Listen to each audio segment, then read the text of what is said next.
दोस्तों, एक बार नारद जी नारायण नारायण का जाप करते हुए भगवान श्री हरि विष्णु से मिलने वैकुंठ धाम पधारते हैं। नारद भगवान श्री हरि को प्रणाम करते हैं और कहते हैं, प्रभु, आज मेरे मन में एक प्रश्न उठ रहा है। भगवान श्री हरि कहते हैं, नारद, कहो, क्या कहना चाहते हो? नारद कहते हैं, प्रभु, कौन से कार्य करने से माता लक्ष्मी प्रसन्न होती है और कौन सा कार्य करने से माता लक्ष्मी रुष्ट हो जाती है, जिससे उस घर में सदैव कंगाली बनी रहती है। भगवान श्री हरि कहते हैं, नारद, इस विषय से संबंधित मैं आपको एक प्राचीन कथा सुनाता हूं। श्री हरि कहते हैं, नारद, प्राचीन समय की बात। एक नगरी में एक सुमित्रा नाम की स्त्री अपने पति के साथ निवास करती थी। सुमित्रा एक पतिव्रता नारी थी, जो सत्य धर्म का पालन करने में और गृह कार्य में दक्ष थी। सुमित्रा सरल स्वभाव की स्त्री थी। वह सदैव दूसरों की सहायता किया करती थी। सुमित्रा के पति की एक दुकान थी। वह बाजार में लोगों की जरूरत की चीजें बेचा करता था। सुमित्रा अपने पति से बहुत प्रेम करती थी। वह अपने पति को ही परमेश्वर मानकर उनकी सेवा करती। सुमित्रा रोज प्रातःकाल अपने पति से पहले जागती, अपने घर को स्वच्छ करती और फिर रंगोली बनाकर घर की सजावट करती।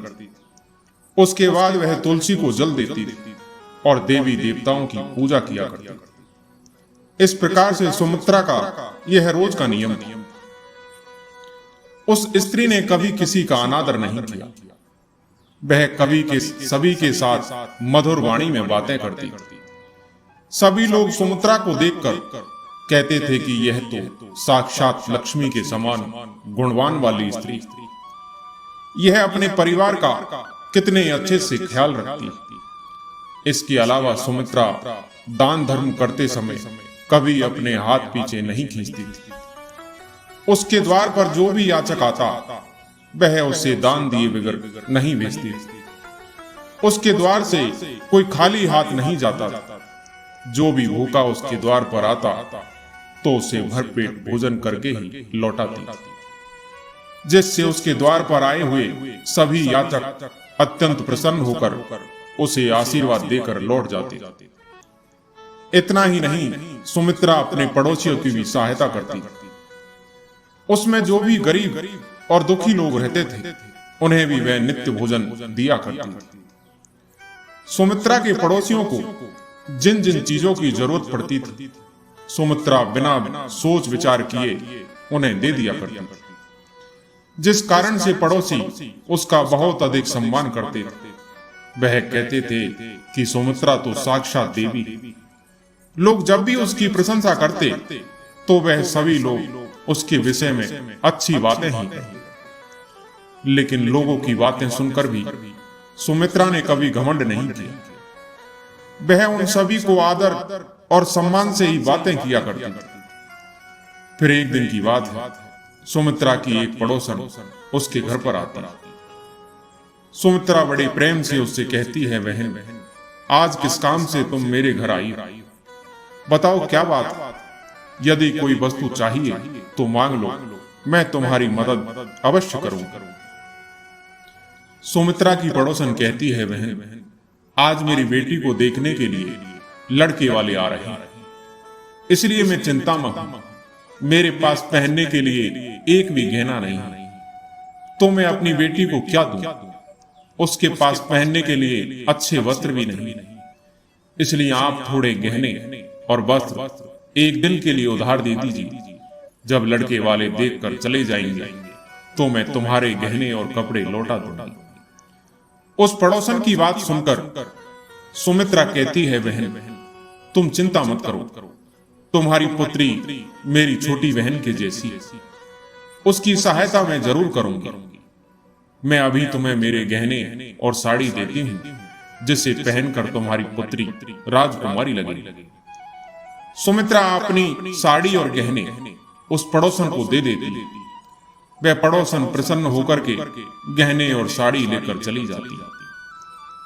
उसके कुछ समय बाद सुमित्रा के घर उसकी एक और पड़ोसन आती। और कहती है, बहन आज मेरे घर पर बहुत से रिश्तेदार आए, उनके लिए मैं भोजन बना रही हूं, इसलिए मैं तुम्हारे पास रोटी बनाने के लिए चकला वेलन मांगने आई। यदि तुम कुछ समय के लिए मुझे चकला वेलन दे दो तो बड़ी कृपा होगी। मेरा काम हो जाने के बाद तुम्हें जल्दी ही लौटा दूंगा। सुमित्रा कहती है, बहन अभी मुझे चकला वेलन की आवश्यकता नहीं, इसलिए तुम मेरा चकला वेलन ले जा सकती। रुको, मैं अभी तुम्हें लाकर देती। सुमित्रा रसोई घर से चकला वेलन लाकर उस पड़ोसन को दे देती। पड़ोसन कहती है, बहन मैं अपने मेहमानों को भोजन बनाकर तुम्हारा चकला वेलन जल्दी से लौटा दूंगा। सुमित्रा कहती है, बहन चिंता की कोई बात नहीं, जब तुम्हारा कार्य पूर्ण हो जाएगा तब तुम मुझे लौटा देना।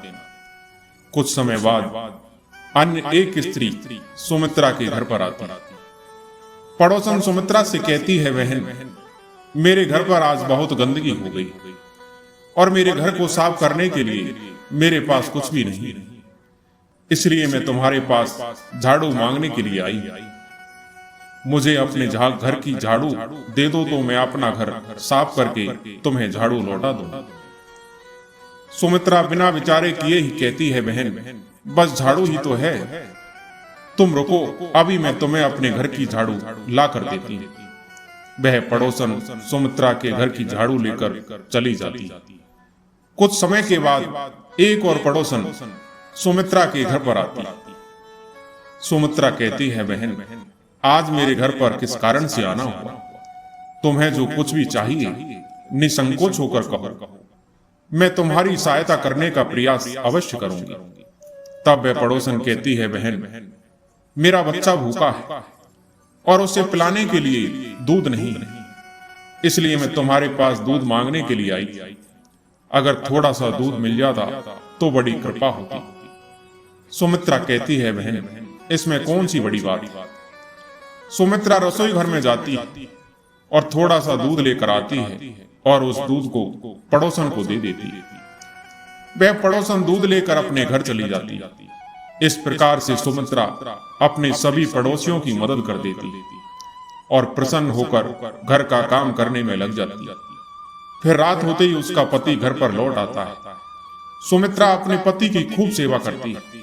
रात को दोनों पति पत्नी आनंद से सो जाते। दूसरे दिन एक आदमी दौड़ते हुए सुमित्रा के घर पर आता है और उसके पति से कहता है, भाई कल रात को किसी ने तुम्हारी दुकान लूट ली, सारा माल गायब। सुमित्रा का पति एकदम से घबरा जाता है और दौड़ते हुए अपनी दुकान पर जाता है। देखता है कि उसका सारा माल किसी ने लूट लिया है। वह देखता है कि उसकी दुकान में रखा हुआ सारा धन भी चोरी हो चुका है। वह दुखी और निराश होकर घर पर लौटता है और सुमित्रा को सारी बात बताता है, जिसे सुनकर सुमित्रा बहुत दुखी हो जाती है। सुमित्रा अपने पति से कहती है कि आप चिंता मत कीजिए, हमारे घर में अभी बहुत सारा धन रखा हुआ है, जिससे आप फिर से व्यापार शुरू कर सकते हैं। सुमित्रा का पति अपने घर की तिजोरी खोलता है तो वह भी पूरी तरह खाली दिखाई देती। उसके अंदर का भी सारा माल अब चोरी हो चुका था। यह देखकर सुमित्रा का पति सुमित्रा पर बहुत क्रोधित हो जाता है और पूछता है, सुमित्रा सच सच बताओ, हमारे घर के अंदर रखा हुआ सारा पैसा कहाँ गया? सुमित्रा कहती है, स्वामी मैं घर पर ही थी, सारा धन तिजोरी में ही था, किसने इसे चुरा लिया पता नहीं। आप शांत हो जाइए, हम कोई ना कोई उपाय जरूर ढूंढ लेंगे। सुमित्रा का पति सुमित्रा से कहता है, तुम दूसरे लोगों को घर पर बुलाकर खिलाती, अनजान लोगों को घर में बुलाती, यह सब उसी का फल है। उन्हीं में से किसी ने हमारे घर का सारा पैसा चुरा लिया है। क्रोध में आकर सुमित्रा का पति उसे भला बुरा कहता है। फिर सुमित्रा अपने पति को दिलासा देते हुए कहती है कि मैंने मेरे कुछ गहने हमारी पड़ोसन को दिए, मैं उसके पास से गहने लेकर वापस लेकर आती। सुमित्रा उस गरीब पड़ोसन के घर पर जाती तो उसके घर पर कोई नहीं होता है। वह पड़ोसन घर छोड़कर उसके गहने लेकर भाग गई होती। सुमित्रा निराश होकर घर पर लौट आती और अपने पति को सारी बात बता देती। सुमित्रा की बात सुनकर उसका पति आग बबूला हो जाता है और सुमित्रा को भला बुरा कहने लगता है। उसका पति कहता है, तुम बड़ी मूर्ख हो, तुम्हारे ही कारण हमारा सारा धन वैभव चला गया। तुम्हारे दान देने की आदत के कारण ही हमारे ऊपर यह मुसीबत आ पड़ी। अब तुम इस घर में नहीं रह सकती। तुम अभी इसी समय घर छोड़कर यहां से चली जाओ। सुमित्रा अपने पति को हाथ जोड़कर विनती करने लगती कि स्वामी, ऐसा न कहिए, मैंने कोई अपराध नहीं किया है। आपके बगैर मैं जीवित नहीं रह सकती, मुझे आप घर से मत निकालिए। लेकिन सुमित्रा के पति ने सुमित्रा की एक नहीं सुनी और सुमित्रा को घर से बाहर निकाल दिया। सुमित्रा दुखी होकर रोते हुए अपने पति के घर को छोड़कर चली जाती। चलते चलते सुमित्रा लक्ष्मी से प्रार्थना करते हुए कहती है कि हे मां, मैं आपकी पूजा करती थी, फिर भी आपने मेरा घर क्यों छोड़ा? मुझे बताओ मां, मैंने ऐसा कौन सा अपराध किया है जो आप मुझसे रुष्ट हो गई? यदि मेरे पति मुझे स्वीकार नहीं करेंगे तो मैं जीवित रहकर क्या करूं? यदि मेरे ही कारण मेरे पति की दुर्दशा हुई है तो मुझे जीवित रहने का कोई अधिकार नहीं। सुमित्रा यही सब सोचती हुई एक नदी के पास पहुंचती है। नदी के पास जाकर सुमित्रा माता लक्ष्मी से प्रार्थना करती है कि हे मां लक्ष्मी, अब मैं अपने प्राण देने जा रही हूं। यदि मेरे द्वारा तुम्हारी पूजा में कोई कमी रह गई हो तो मुझे माफ करना। मैं अपने पति के बिना जीवित नहीं रह सकती, इसलिए अब मैं इस नदी में कूदकर अपने प्राण दे रही हूं। सुमित्रा नदी में कूदने ही वाली थी, तभी वहां साक्षात मां लक्ष्मी उस स्थान पर प्रकट हो जाती है। मां लक्ष्मी सुमित्रा से कहती है, रुको पुत्री, तुम यह क्या कर रही हो? सुमित्रा आंखें खोलकर देखती है तो सामने मां लक्ष्मी को देखकर सुमित्रा बहुत प्रसन्न हो जाती है और मां को प्रणाम करते हुए कहती है, मां, मुझे क्षमा कर देना, मैं बहुत बड़ा पाप करने जा रही थी। देवी लक्ष्मी कहती है, पुत्री, मनुष्य को स्वयं अपने प्राण नहीं लेने चाहिए, यह महापाप है। ईश्वर ने जो शरीर प्रदान किया है उसे इस प्रकार नष्ट नहीं करना चाहिए। सुमित्रा कहती है, मां, मैं विवश हूं, मेरे पति ने मेरा त्याग किया है और स्त्री को अपने पति को छोड़कर नहीं रहना चाहिए। मैं अपने पति को छोड़कर जीवित नहीं रह सकती, इसी कारण से मैं अपने प्राण लेने जा रही थी। देवी लक्ष्मी कहती है, सुमित्रा, मैं सब कुछ जानती हूं और यह भी जानती हूं कि तुम्हारे पति ने तुम्हारा त्याग क्यों किया है। यह सब तुम्हारी ही भूल के कारण हुआ है। तुमने अनजाने में कुछ ऐसी चीजों का दान किया है जिस कारण से मुझे तुम्हारा घर छोड़कर जाना पड़ा। जो भी स्त्री अपने घर की इन चीजों को दूसरों को दे देती, उनके घर में मेरा वास नहीं होता और मैं उन वस्तुओं के साथ ही उनका घर छोड़कर चली जाती। तब सुमित्रा कहती है, मां, मैंने ऐसी कौन सी वस्तुओं का दान किया है जिस कारण से आपने मेरे घर का त्याग किया है? देवी लक्ष्मी कहती है, पुत्री, अब तुम ध्यान से सुनो, मैं तुम्हें उन चीजों के बारे में बताती हूं जो किसी भी स्त्री को दूसरों को नहीं देनी चाहिए। इन चीजों का दान करने पर मैं उस घर को छोड़कर चली जाती हूं। माता लक्ष्मी कहती है, सुमित्रा, एक स्त्री को अपने आभूषण कभी किसी अन्य महिला को नहीं देने चाहिए। मैं सदैव ही आभूषणों में वास करती हूं। स्त्री के 16 श्रृंगार में गहनों का बहुत अधिक महत्व होता है। एक विवाहित स्त्री को अपने आभूषण कभी किसी अन्य स्त्री को पहनने के लिए नहीं देने चाहिए। जो स्त्री अपने आभूषण अन्य स्त्रियों को देती है उसके जीवन में दुर्भाग्य आता है। किसी भी स्त्री को अपने घर का चकला बेलन कभी दूसरों को नहीं देना चाहिए। रसोई घर में इन वस्तुओं का महत्व सबसे अधिक होता है। इन वस्तुओं की पवित्रता सदैव ही बनी रहनी चाहिए, इसलिए इन वस्तुओं को हमेशा स्वच्छ और शुद्ध रखना चाहिए। दूसरों को देने पर यह अपवित्र हो सकती और फिर इनका उपयोग करना अशुभ फल प्रदान करता है। इसलिए सुमित्रा, तुमने अपने रसोई घर के चकला बेलन अपनी पड़ोसन को देकर सबसे बड़ी भूल की। आगे माँ लक्ष्मी कहती है, पुत्री, तुमने अपनी पड़ोसन को अपने घर में रखी हुई झाड़ू ही दे दी।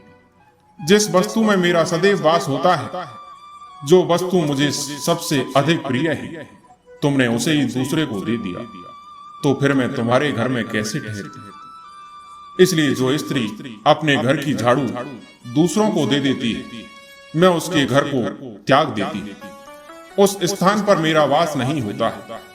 माता लक्ष्मी कहती है, पुत्री, किसी भी मनुष्य को शाम हो जाने के बाद कभी सफेद रंग की वस्तुओं का दान नहीं करना चाहिए, किंतु तुमने शाम के समय दूध का दान किया था। शाम को दूध का दान करने से जीवन में दुर्भाग्य आता है। शाम को सफेद रंग की चीज दान करने से मनुष्य के जीवन में अशुभ काल आता है।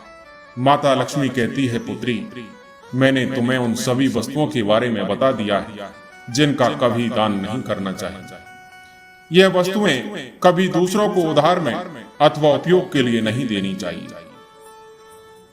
सुमित्रा माता लक्ष्मी से प्रार्थना करती है कि हे माँ, मुझसे बड़ी भूल हो गई, मैं इन बातों से अनजान थी, कृपया मुझे क्षमा करो और अब मुझे प्रायश्चित करने का उपाय बताओ। देवी लक्ष्मी कहती है, पुत्री, तुमने प्रायश्चित पहले ही कर लिया है, इसलिए अब तुम अपने घर लौट जाओ। मैं तुम्हें तुम्हारा संपूर्ण वैभव और धन संपत्ति लौटा देती हूँ। इतना कहकर माँ लक्ष्मी वहां से अंतर्ध्यान हो जाती। फिर सुमित्रा माँ लक्ष्मी को धन्यवाद करती है और उस स्थान से घर की तरफ जाने लगती है। तभी उसका पति ढूंढते हुए उसी की तरफ आ रहा होता है। वह सुमित्रा के पास आकर उससे क्षमा मांगता है और कहता है, सुमित्रा, मुझे माफ कर दो, मैंने तुम्हें बहुत भला बुरा कहा। तुम तो साक्षात देवी के समान हो। माँ लक्ष्मी जी की कृपा से हमें अपना सारा धन वैभव वापस मिल गया है। जिन लोगों ने हमारा धन लूटा था, उन सभी ने हमारा धन हमें लौटा दिया और तुम्हारा नाम लेते हुए क्षमा मांग ली।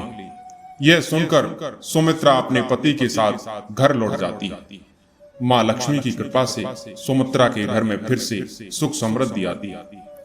भगवान श्री हरि कहते हैं, नारद, शाम के समय यानी सूरज ढलने के बाद सोना अशुभ होता है। माना जाता है इस समय देवी देवता भ्रमण के लिए निकलते हैं और आशीर्वाद देते हैं। जो इस समय सोता है वो उनके आशीर्वाद से वंचित रह जाता है। साथ ही शाम के सोने से माँ लक्ष्मी रूठ जाती है। तुलसी को माँ लक्ष्मी का ही रूप माना जाता है। तुलसी को शाम के समय जल चढ़ाना और छूना पूरी तरह से निषेध माना जाता है। ऐसा करने से धन की देवी माँ लक्ष्मी रूठ जाती है। शाम के समय घर की सफाई करना, जैसे झाड़ू पोंछा लगाना, भी अशुभ माना जाता है। कहा जाता है कि शाम के समय झाड़ू या पोंछा लगाने से माँ लक्ष्मी नाराज होती है और इससे घर में दरिद्रता आती है। शाम के समय दूध, दही, लहसुन, प्याज, दही और सुई को किसी से भी न तो लेना चाहिए और न ही उनको किसी को देना चाहिए। इन चीजों को शाम के समय लेना या देना अशुभ माना जाता है। शाम के समय किसी भी तरह के पैसों के लेन देन से बचे। शाम का समय माँ लक्ष्मी के घर में स्वागत का समय होता है, इसलिए इस समय न तो किसी को उधार पैसा दें और न ही उधार लें। ऐसा करना आर्थिक संकट को बुलावा देता है। शाम के समय घर का मेन गेट खुला रखें। धार्मिक मान्यताओं के अनुसार माना जाता है कि शाम के समय माँ लक्ष्मी घर में प्रवेश करती है, इसलिए घर में उनके स्वागत के लिए मेन गेट खुला रखना चाहिए। दोस्तों, उम्मीद है आपको यह कथा पसंद आई होगी। कथा पसंद आई हो तो हमारे वीडियो को लाइक और सब्सक्राइब जरूर करें। धन्यवाद।